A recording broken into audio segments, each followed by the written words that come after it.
আমার স্বামী সালাত আদায় করে না, আল্লাহ হিদায়াত করুক, পরকীয়ায় জড়িত, তার বয়স 55 বছর, আল্লাহ হিদায়াত করুক।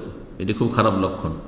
বয়স বৃদ্ধির সাথে যদি পাপে জড়িয়ে যায়, নারী ফিতনায় জড়িয়ে যায়, এটি খুব খারাপ লক্ষণ।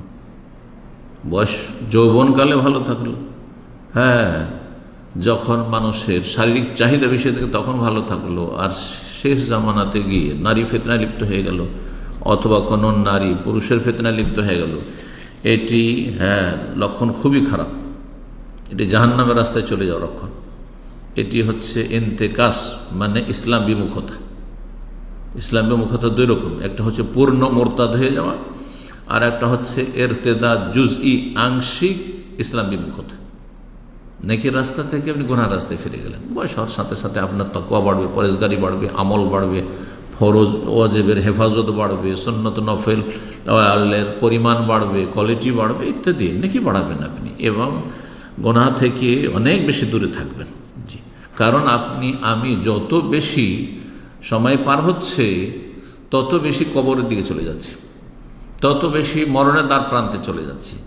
শুধু সবসময় মরণকে বেশি বেশি স্মরণ করতে হবে। জি, আল্লাহ রাব্বুল হেফাজত করুন। প্রশ্ন বনের আরও বেশি কিছু রয়েছে। শাইখ, এখন আমার কি করা উচিত? খোলা তালাক দিয়ে চলে যাব, না ধৈর্য ধারণ করব? দয়া করে জানাবেন।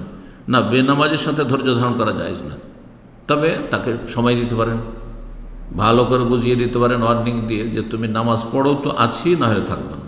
যদি বলে যে হ্যাঁ নামাজ শুরু করে দিলাম আজকে থেকে, তওবা করলাম, তাহলে থাকেন, তার সাথে সংসার করেন।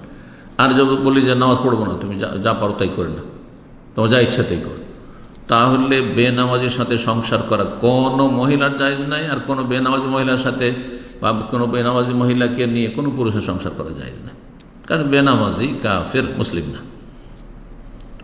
আর পরকায় জড়িত সেটা যদি সামান্য কিছু থাকে, কথাবার্তা পর্যন্ত সীমিত, হয়তো বেগানা মহিলার সাথে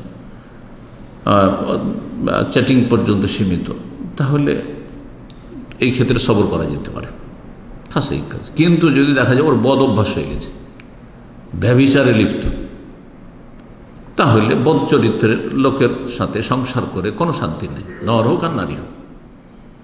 জেনাকারী বা জেনাকারীর সাথে সংসার করে কোনো শান্তি নেই, দুনিয়ারও শান্তি নেই, আখিরাতেও শান্তি নেই।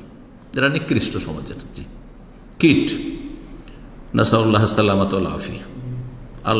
আল্লাহ যেন আপনাকে আপনার উত্তম ব্যবস্থা করেন।